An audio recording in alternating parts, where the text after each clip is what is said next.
A disease that affects millions of children and adults, really of all ages, is type 1 diabetes. And according to the Juvenile Diabetes Research Foundation, as many as 26 million Americans have type 1 diabetes. About 80 people per day are diagnosed. So here to talk about where people can go this weekend to learn how to cope with diabetes is author and one of the nation's top diabetes bloggers, Carrie Sparling. Thank you so much for joining us this morning. Hi, thanks for having me. So your blog reaches hundreds of thousands of people. It's called Six Until Me. Kind of talk about the title of the blog and how you became a blogger.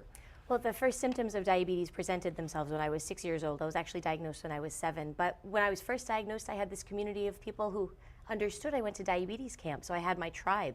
But it was when I was older that I realized that I didn't know anyone else who had diabetes. I felt very alone and isolated with a condition that's very intense and very emotional as well as physiological. So I started a blog in efforts to connect with my peers. Yeah, and you said you were tired of just Googling diabetes and seeing what comes up. Well, the Google search returns were terrifying. Lists of reasons why my life would be compromised. I wanted to find reasons why my life would still be good. Right. What are some of the changes that you've had to make? How have you had to adopt your life? Well, it's hard to remember the before because I was so young, but I know that all of my first dates and first, experiences, proms and weddings and all that sort of thing, diabetes came along for the entire ride. So I don't know what it's like to live without it, but I do know what it's like to be surrounded finally by people who could empower me to live well with it. 80 people per day diagnosed with type 1 diabetes. What is something you want people to know if they are diagnosed? I would want them to know first and foremost that they're not alone and that there is a life to be found after diagnosis. They're not relegated to what they've once found on Google search returns. They can do well and live well with a condition like this, even though it is very challenging. There is a conference in Austin this week. You'll be speaking. You travel around the country, really around the world speaking.